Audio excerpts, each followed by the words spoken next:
você tem que fazer processo, você tem que liderar a gente, você tem que entusiasmar seu time, tá? E daí, como?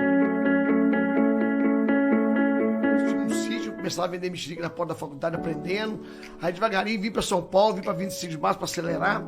Vim para 25 de março, buscar mercadoria e vender em porta, até que em 1989 eu montei minha primeira lojinha, chamada já Ricardo Eletro, uma lojinha de 20 metros quadrados. E vendia ursinho de pelúcia, essas bugigangues, tinha um pouquinho de eletrodoméstico, mas já tinha a ousadia de escrever na porta assim, ó, cobrimos qualquer oferta em eletrodoméstico do Brasil. O povo passava, via aquela lojinha e falava assim, esse cara é maluco, né? Porque tem pouquinho elétrico, como é que ele faz os negócios todos? Mas ali, parece que não, mas eu sempre acreditei muito no marketing, você falou do Luciano Huck, muito marketing, e fomos crescendo, fomos para a capital. E nós chegamos até em 2010, com 400 e poucas lojas, espalhadas para todo o Brasil. E aí, quando foi feita a fusão com uma grande empresa do Nordeste chamada Insinuantes, não sei se você conhece. Conheço, muito grande. Muito tradicional lá da região do Nordeste. E aí nós compramos umas outras redes que chamavam Eletroshopping, depois compramos uma outra rede que chamava Citylar, depois South. E fizemos um grupo chamado Máquina de Vendas, onde a gente chegou a ter 1.100 lojas, 45 mil funcionários e 12 bilhões de faturamento anualmente. Era uma loucura, era muita venda, era 27 mil vendedores. E foi 30 anos de muita batalha e muita luta. E depois vamos lá, vai perguntando, eu vou te falando a história aí. Mas por que você decidiu entrar num ramo de vendas? Assim, foi por necessidade? Como que aconteceu? Então, meus pais já eram comerciantes. Tá. E quando meu pai faleceu, eles tinham uma joalheriazinha pequena, uma joalheria que depois acabou tendo um assalto lá na joalheria e minha mãe vendeu. E aí acho que a raiz veio aí dos meus pais mesmo de venda. Foi começando.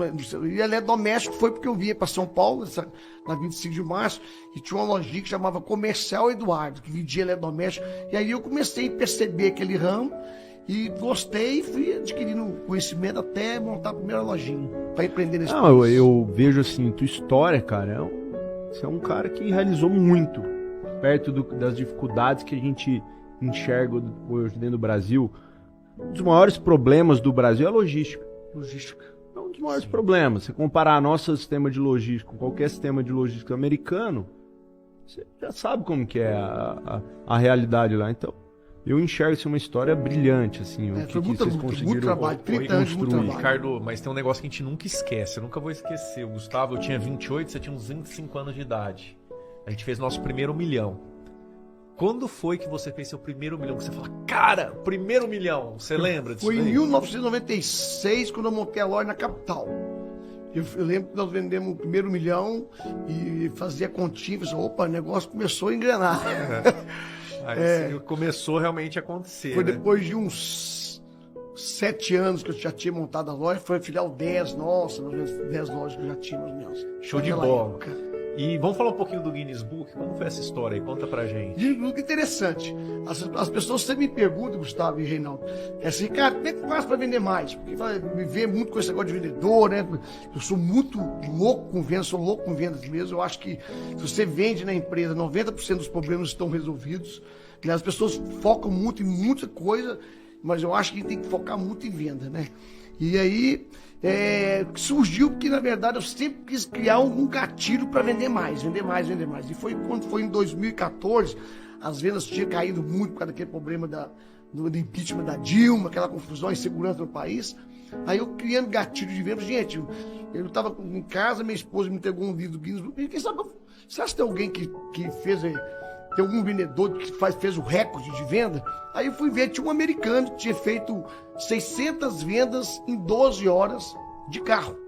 Aí quem sabe eu vou dar uma ideia, né? Vou fazer o seguinte, vou criar uma grande campanha no Caldeirão do Huck, tudo, e vou chamar para uma loja, e a gente vai usar isso como um gatilho de venda para transformar no melhor venda do mundo, para poder espalhar para as 1.100 lojas. E aí eu falo com você que é o seguinte, venda é marketing, né? Por exemplo, se eu ficasse dentro de uma loja o dia inteiro, para me fazer 600 vendas em 12 horas, não entra 600 clientes numa loja. Então, como é que você fala? Aí a pessoa pergunta, como é que vende mais? Comunica mais. Aí eu fiz uma grande campanha, eu negociei com as indústrias, falei que 5 horas da tarde estaria na loja, e abri as portas, tinha 4.000 e tantos clientes na porta da loja, e eu bati o recorde em 3 horas. Uau. Vendi mais de 1.000 e tantos produtos em 3 horas. Uau. E aí a gente usou isso como um mote de campanha, né? Então tudo era pensado, marketing, para vender mais, vender mais, vender. Não foi nem para... A preocupação nem era transformar no maior vendedor do mundo, era muito mais vender mais, é sempre pensando em vender mais. Tem empreendedor que quando vem a dificuldade, tira o pé. Você é o contrário. Cara, tá difícil, eu tenho que ir pra cima e fazer acontecer, tem que fazer, né, porque ó, você imagina, você vender 1 bilhão por mês que a gente vendia, é muito bonito, né? Mas eu começava o dia primeiro com 1 bilhão de duplicado a pagar. A nossa folha era 180 milhões por mês. Então o povo falava assim, Ricardo, você é doido. Eu sou doido, não, eu sou maluco. Porque você imagina, se eu não for doido, eu não fabrico 1 milhão de venda, 1 bilhão de venda. Então tinha que vender, não tinha meia conversa. 180 milhões de folha, cara. Você imagina, meu. 700 O cara milhões. entender a pressão. Deixa eu lá, comecei o mês 180 milhões negativos. Isso é a vida do comerciante, né, cara? O empresário é isso, Cara, não tem então, jeito. então é muito bonito falar 1 bilhão por mês, mas 1 bilhão de problemas que você tem que resolver. Mas é o que você tinha comentado, eu acho muito legal, cara. Que com dinheiro você resolve as coisas. É. Não tem jeito. Então vender, ele tem que ser algo que tem que ter foco. Porque é o seguinte, cara, eu tenho 1 bilhão de conta pra pagar. Se eu não vender, eu tenho 1 bilhão de problema.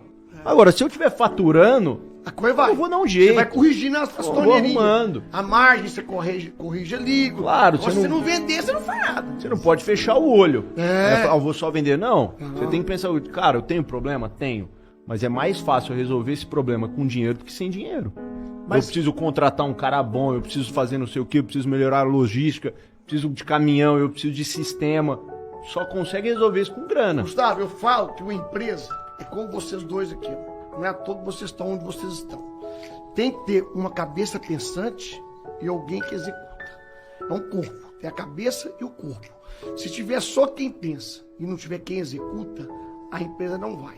Então, lá no meu caso, eu era a cabeça que fazia venda, marketing, ficava 80% do meu tempo focado nisso, e tinha o Rodrigo, que era o cara que cuidava de toda a operação para que a coisa acontecesse.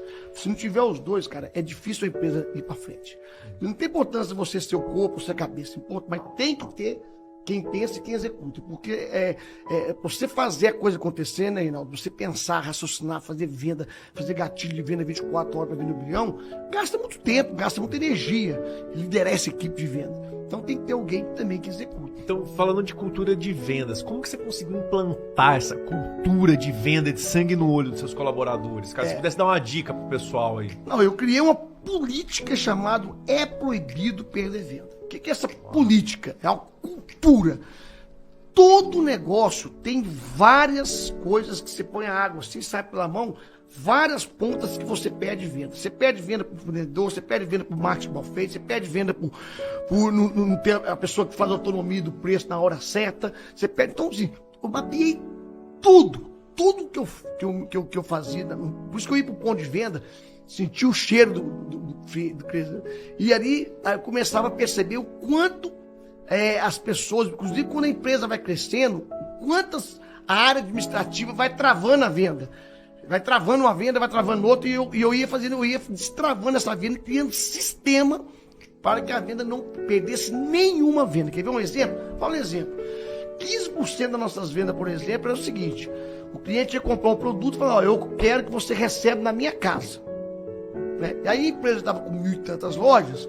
Quando um belo dia eu chego na empresa, estou batendo lá, ó, o cliente quer para comprar geladeira, quer pagar na casa. Não tem esse modelo mais de venda aqui não. Mas como assim? Não, cortaram, estava tendo problema de roubo na hora que fosse pegar o dinheiro do caminhoneiro, e aí cortaram esse tipo de venda. Espera aí, mas aqui isso não é venda. Quem é que deu essa ordem? Administrativamente a ordem veio do Compraz, tem que cortar. Abre essa venda aqui agora. Aí eu ia para dentro da minha empresa, sentava todo mundo, estudava como que a gente tinha que fazer para não perder aquela venda. Aí nós criamos um cofre em cada caminhão, tipo boca de lobo, as pessoas. Então, assim, a maioria das pessoas, à medida que vai crescendo, elas vão cortando para ficar mais fácil a venda. A área administrativa vai cortando a venda. Então eu criei assim mais de 50 fases que um negócio perde venda e fiz uma bíblia mesmo. Toma aqui, meu amigo, o vendedor tinha que entender aquela bíblia, e ali isso é o que eu fazia. Que é rodar o Brasil todo e fazer isso. Essa Bíblia aí pra você virar livro, hein, porra. É. Pô, Eu tenho um caderno que chama Loucos por Venda. Tem. Top. esse é top, hein? Que sempre, vai no seu negócio, você sempre tem alguma coisa. Por Claro exemplo, que tem. Chegava numa loja, o gerente tinha autonomia de venda, de preço. O gerente tinha outra. Chegava no gerente, parava. E pedia, eu tô perdendo muita venda aqui. Aí eu passei pro regional.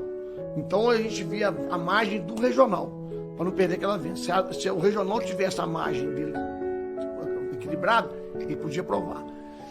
Se o regional não tivesse, ia pro diretor. Se o regional, o diretor, que tinha 300 lojas, tivesse, tinha. Depois do diretor, ia para quem? Nós tínhamos uma central de preço.